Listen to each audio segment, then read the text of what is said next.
Monsieur Brox, votre tension artérielle est dangereusement élevée et vous présentez des symptômes neurologiques inquiétants.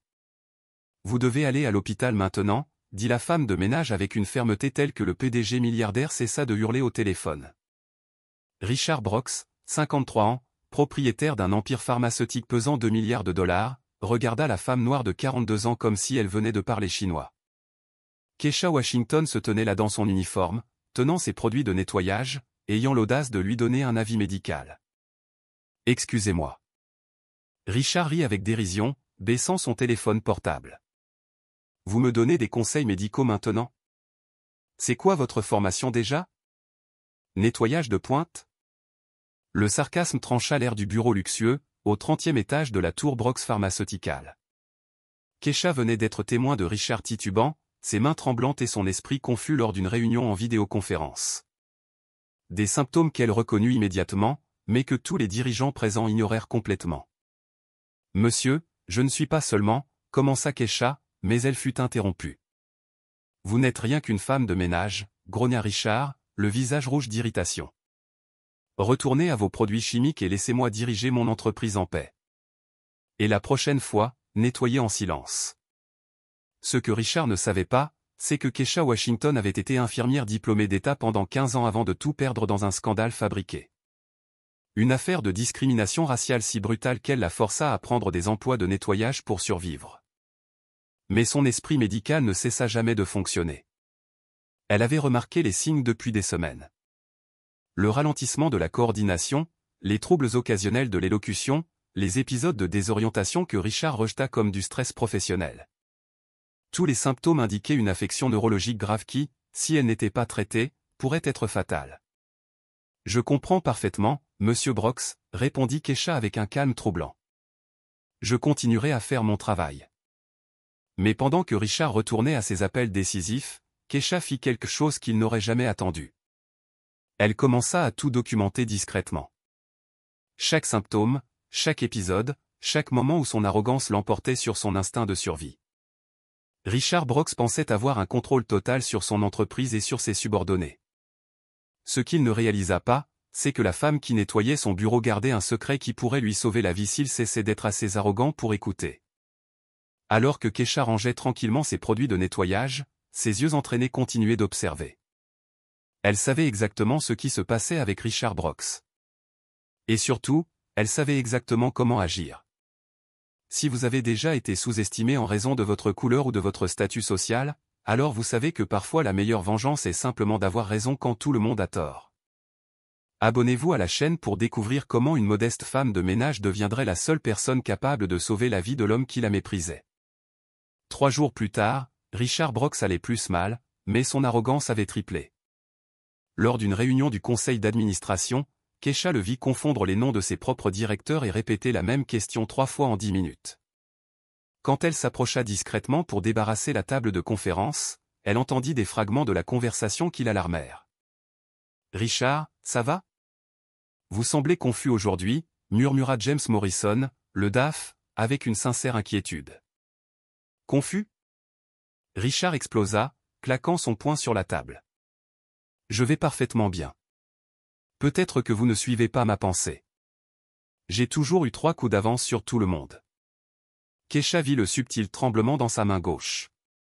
La façon dont il clignait des yeux à plusieurs reprises comme s'il essayait de concentrer sa vision, des symptômes neurologiques progressifs qu'elle avait vus maintes fois auparavant lorsqu'elle travaillait au département de neurologie de l'hôpital métropolitain avant d'être détruite professionnellement. Le scandale avait commencé il y a 5 ans, quand Keisha, alors infirmière en chef de nuit, avait publiquement remis en question les prescriptions excessives d'opioïdes du Dr Mitchell Barnes. Elle avait documenté que les patients noirs recevaient systématiquement des doses plus faibles d'analgésiques que les patients blancs ayant des conditions identiques, tout en étant plus rapidement étiquetés comme toxicomanes. « Accusez-vous un médecin respecté de racisme ?» demanda la directrice de l'hôpital, le Dr Patricia Wells, lors de la réunion disciplinaire. « Sur quelles preuves scientifiques ? » Basé sur 15 ans d'expérience et 200 pages de documentation détaillée, répondit Keisha, posant sa recherche méticuleuse sur la table. Mais l'enquête interne était une mascarade. Le docteur Barnes était un ami personnel du PDG et un généreux donateur de l'hôpital. Au lieu d'examiner ces preuves, ils créèrent un récit alternatif. Keisha était émotionnellement instable et projetait des problèmes personnels de race sur la pratique médicale. Le coup de grâce vint quand ils découvrirent qu'elle aurait violé les protocoles de médicaments, des allégations fabriquées qu'ils ne purent jamais prouver, mais qui furent suffisantes pour détruire sa carrière. En 6 mois, elle perdit son permis d'exercer, sa réputation et tout espoir de jamais travailler à nouveau dans le domaine médical. Les gens comme vous pensent toujours que le monde leur doit quelque chose, avait dit le docteur Barnes le dernier jour de Keisha, avec un sourire qui n'atteignait pas ses yeux. Peut-être est-il temps d'accepter que certains endroits ne sont tout simplement pas faits pour vous. Maintenant, 5 ans plus tard, en nettoyant le bureau de l'homme le plus puissant de l'industrie pharmaceutique, Keisha ressentait une amère ironie. Richard Brooks possédait l'entreprise qui fabriquait les opiacés mêmes que le docteur Barnes avait prescrits sélectivement. « Vous êtes toujours là ?» La voix perçante de Richard la ramena au présent. La réunion était terminée, et il la regardait avec irritation. « Combien de temps faut-il pour nettoyer un bureau ? » « Je suis désolé, monsieur Brooks. J'étais juste minutieuse. » « Minutieuse. » Il rit d'un air dédaigneux. « Vous êtes une femme de ménage, pas un chirurgien. La vitesse compte plus que la perfection dans votre métier. » Keisha hocha la tête en silence, mais ses yeux entraînés continuèrent d'enregistrer les détails. La pupille droite de Richard était légèrement plus dilatée que la gauche. Ses réponses verbales avaient un retard subtil. Sa coordination motrice fine était clairement altérée.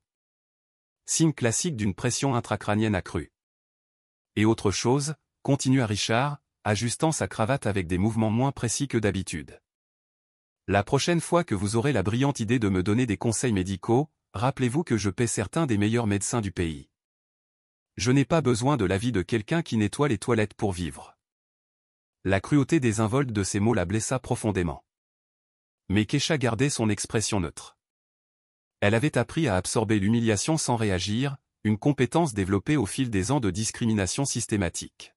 « Je comprends parfaitement, monsieur, » répondit-elle, commençant à ranger ses produits de nettoyage. Mais en quittant le bureau, Keisha prit une décision. Cette nuit-là, dans son petit appartement, elle ouvrit son ordinateur portable et commença à taper. Pas un rapport médical formel. Elle n'avait plus les titres pour cela. Au lieu de cela, elle commença quelque chose de différent, une lettre anonyme détaillée à la femme de Richard, Margaret Brooks. Keisha avait fait des recherches approfondies sur la famille Brooks. Margaret était une infirmière diplômée, bien qu'elle ne pratiquait plus depuis des années. Elle comprendrait les termes médicaux et reconnaîtrait la gravité des symptômes décrits. Chaque mot fut choisi avec soin. Chaque symptôme documenté avec une précision temporelle. Chaque observation étayée par des preuves comportementales spécifiques. Elle termina la lettre à 3 heures du matin, la relut 5 fois et la glissa dans une enveloppe non marquée. Richard Brooks pensait avoir réduit au silence une autre personne inférieure. Ce qu'il ne savait pas, c'est qu'il venait de réveiller quelque chose de bien plus dangereux que la colère. Une infirmière formée avec une mission de sauver des vies, même lorsque ces vies appartiennent à des gens qui la méprisaient. Alors que Keisha scellait l'enveloppe, une froide certitude s'installa dans sa poitrine. Elle ne permettrait pas à l'arrogance de Richard de le tuer. Non pas parce qu'il méritait de vivre, mais parce qu'elle avait prêté serment de sauver des vies. Et certains serments transcendent le traitement que nous recevons des personnes que nous sauvons. Ce que ce PDG milliardaire ne pouvait pas voir, c'est que chaque insulte ne faisait que renforcer la détermination d'une femme qui avait déjà tout perdu une fois et avait découvert qu'elle avait encore beaucoup à offrir au monde si quelqu'un était assez humble pour écouter. La lettre arriva entre les mains de Margaret Brooks un mardi calme, livrée discrètement par un coursier anonyme.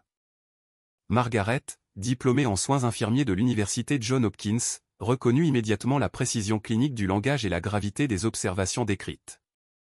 Symptômes neurologiques progressifs, coordination motrice altérée, épisode de confusion temporelle, murmura-t-elle, le lisant pour la 3e fois. Chaque mot faisait écho à l'inquiétude qu'elle-même avait essayé d'exprimer à son mari au cours des dernières semaines, seulement pour être rejetée avec le même dédain qu'il réservait aux personnes inférieures. Margaret savait que Richard était différent. Les accès de colère étaient devenus plus fréquents et irrationnels.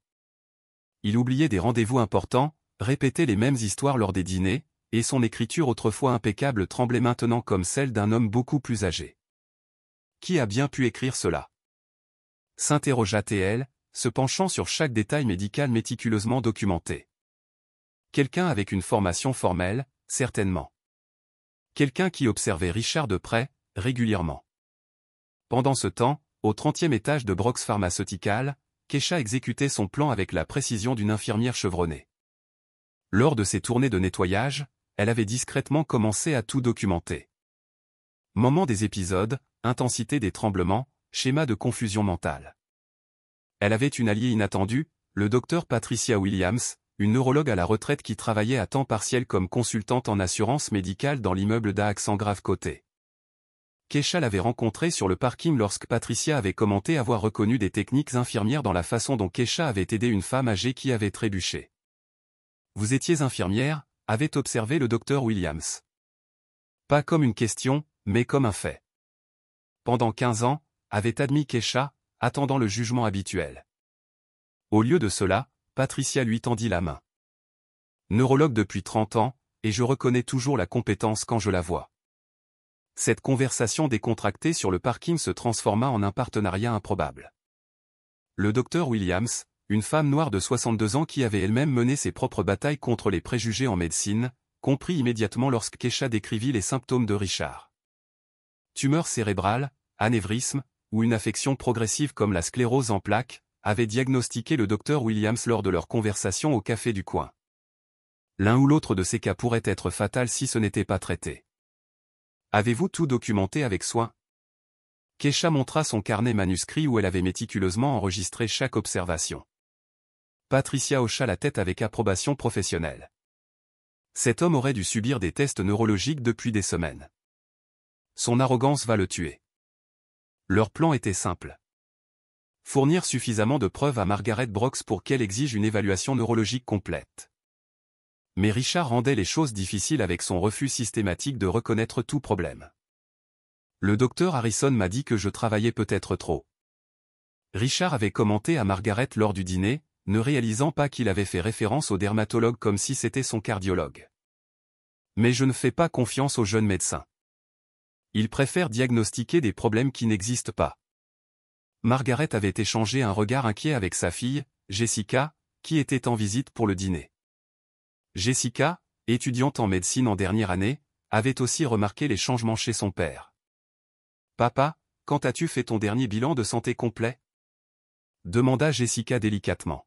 « Les bilans de santé sont pour les malades », avait répondu Richard avec une irritation croissante. « J'ai bâti un empire pharmaceutique.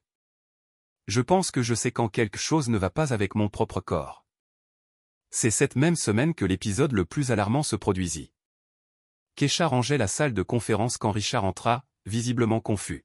« Où est tout le monde ?» demanda-t-il, regardant autour de la pièce vide. « La réunion a été annulée, monsieur Brox. »« Vous l'avez annulée vous-même hier », répondit Keisha doucement. Richard la regarda avec une expression vide, comme s'il ne la reconnaissait pas, même si elle nettoyait son bureau tous les jours depuis 2 ans. « Qui êtes-vous » demanda-t-il avec un mélange de confusion et d'irritation. « Je suis Keisha du personnel de nettoyage. »« Keisha ?» Il répéta son nom plusieurs fois comme s'il essayait d'accéder à un souvenir perdu. « Vous avez dit quelque chose à propos de médecin tout à l'heure. » Pendant un moment terrifiant, Keisha vit dans les pupilles dilatées de Richard le même regard perdu qu'elle avait vu chez des patients neurologiques pendant ses années à l'hôpital. La personne derrière ses yeux se déconnectait progressivement de la réalité. « Monsieur Brox, vous vous sentez bien ?» demanda-t-elle un instant, oubliant sa position. La question sembla le ramener à la réalité. « Je vais bien », grogna-t-il, revenant à sa personnalité familière et hostile. « Et vous n'êtes pas autorisé à poser des questions personnelles. Retournez à votre travail. » Mais Keisha en avait assez vu. Cet après-midi-là, elle appela le docteur Williams. « Le temps presse, dit-elle. Aujourd'hui, il ne m'a pas reconnu pendant plusieurs minutes. Ce n'est pas seulement de l'arrogance. C'est une détérioration neurologique active. Alors nous devons accélérer le plan, répondit Patricia. J'appellerai directement Margaret Brox. En tant que médecin, je peux utiliser l'inquiétude professionnelle comme excuse. Cette nuit-là, tandis que Richard dormait lourdement, un autre symptôme inquiétant que Margaret avait remarqué, elle reçut un appel du docteur Williams. Madame Brox, ici le docteur Patricia Williams, neurologue.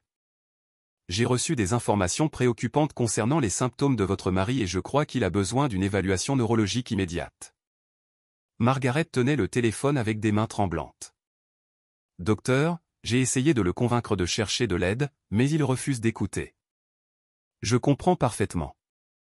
Malheureusement, il est courant que les patients atteints de conditions neurologiques perdent la capacité de reconnaître leurs propres symptômes. C'est ce qu'on appelle l'anosognosie, une conséquence de la maladie elle-même. La conversation dura 40 minutes. Quand elle raccrocha, Margaret avait un plan. Le lendemain, elle ferait quelque chose qu'elle n'avait jamais fait en 25 ans de mariage. Elle confronterait Richard publiquement devant des personnes dont il appréciait l'opinion. Elle avait invité le conseil d'administration à une réunion familiale informelle pour discuter de la succession de l'entreprise, mais en réalité, ce serait une intervention médicale déguisée. Keisha, nettoyant discrètement le couloir adjacent à la salle de conférence, écouta Margaret expliquer la situation à Jessica et au directeur. Mon mari est malade, et son refus d'accepter un traitement met non seulement sa vie en danger, mais l'avenir de l'entreprise. Ce qu'aucun d'entre eux ne savait, c'est que dans les prochaines 24 heures, la vie de Richard Brooks dépendrait entièrement du courage d'une femme de ménage qu'il avait traitée comme invisible, une femme qui, malgré tout le mépris qu'elle avait reçu, était sur le point de faire quelque chose qui définirait non seulement son caractère, mais sauverait peut-être la vie de l'homme qui l'avait le plus humilié. Parfois, la plus grande vengeance n'est pas de détruire quelqu'un. C'est de le sauver malgré son indignité, prouvant que votre humanité est infiniment supérieure à la cruauté que vous avez reçue. Mais l'orgueil de Richard lui permettrait-il d'accepter l'aide de quelqu'un qu'il avait toujours considéré comme inférieur? Et que se passe-t-il lorsque sauver une vie signifie affronter tout un système qui préfère ignorer la sagesse de ceux qu'il considère sans valeur? L'intervention familiale eut lieu un jeudi orageux, juste quand Richard était le plus vulnérable. Margaret avait orchestré tout avec la précision d'une infirmière expérimentée. Elle invita les 5 principaux dirigeants de Brooks Pharmaceutical à une réunion de succession stratégique au manoir familial. Richard descendit les escaliers, titubant légèrement, essayant de dissimuler sa coordination compromise par des mouvements délibérément lents. Son côté gauche était notablement plus faible, et son élocution était occasionnellement confuse au bord des mots. « Je ne comprends pas pourquoi nous devons discuter de la succession », marmonna-t-il à Margaret en ajustant sa cravate avec des doigts tremblants. « Je suis parfaitement capable de diriger ma propre entreprise. »« Bien sûr, mon cher, » répondit Margaret, le regardant essayer de nouer sa cravate 3 fois avant d'obtenir un nœud acceptable. « C'est juste une planification préventive. » Dans la salle de réunion, les directeurs remarquèrent immédiatement les changements chez Richard. James Morrison, le DAF, échangea des regards inquiets avec Sandra Phillips, directrice des opérations, lorsque Richard se référa au directeur marketing com, ce gars du service des ventes. Richard, le docteur Williams, que Margaret avait invité comme consultante médicale pour les dirigeants, interjecta, « J'ai observé des symptômes troublants lors de nos précédentes réunions. Tremblement, confusion temporelle, coordination altérée. Il n'y a rien qui cloche chez moi. » Richard explosa, claquant son poing sur la table assez fort pour renverser sa tasse de café. « Je suis fatigué des gens incompétents qui essaient de me diagnostiquer. » Ce fut le moment où cela se produisit. Richard tenta de se lever pour démontrer sa parfaite santé, mais ses jambes le lâchèrent complètement. Il s'effondra sur sa chaise, le côté gauche de son visage commençant à tressauter involontairement, ses yeux perdant leur concentration alors qu'il luttait pour former des mots.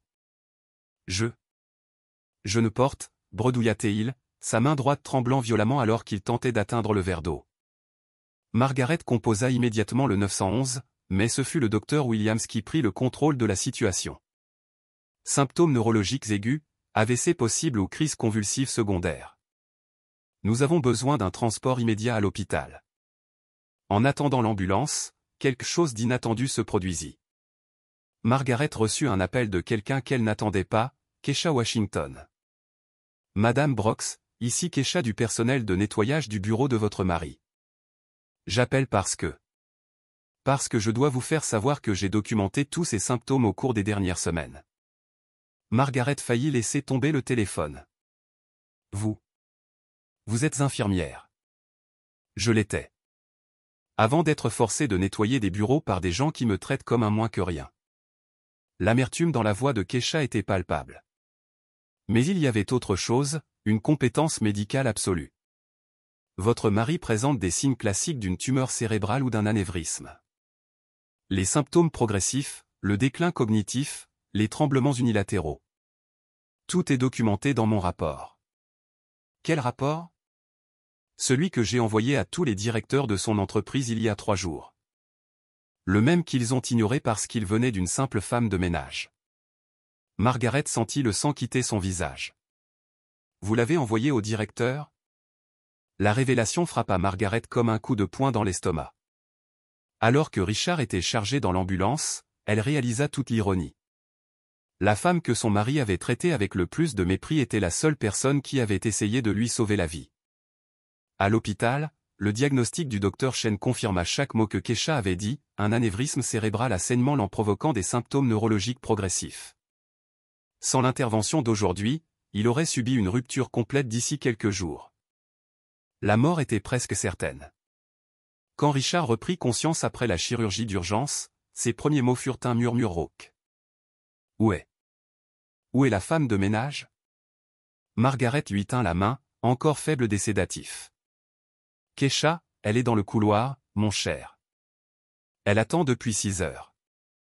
Elle a essayé de me prévenir. Elle a essayé plusieurs fois.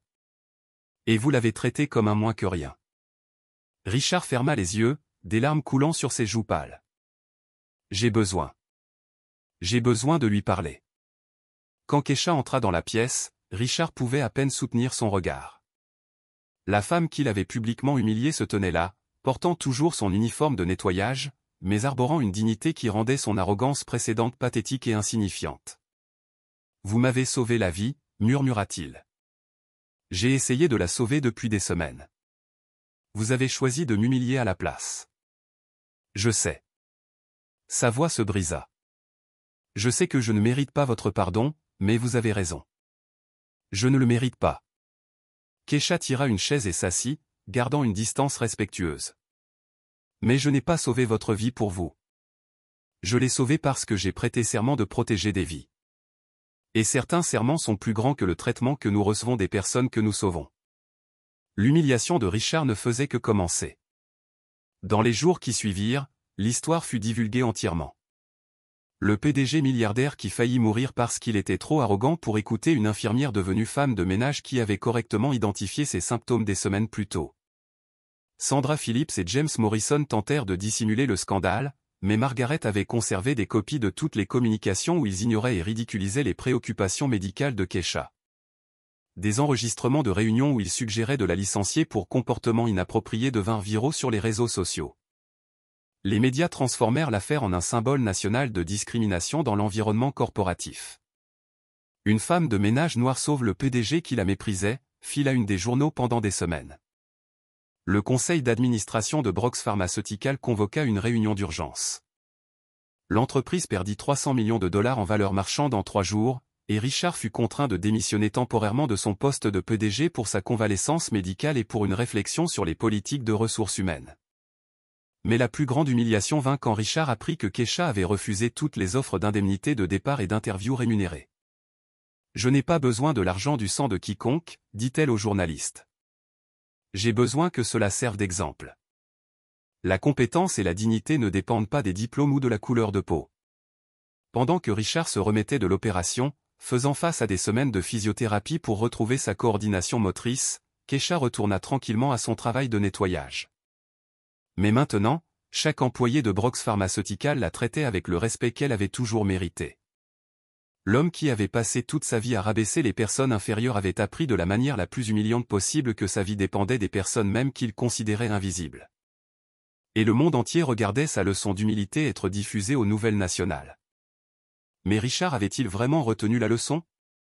Et quel serait le destin d'une femme qui s'était montrée plus grande que tous les préjugés dirigés contre elle? Parfois, la plus grande vengeance n'est pas de détruire quelqu'un. C'est de le forcer à vivre en sachant qu'il doit son existence à ceux qu'il a toujours considérés comme inférieurs.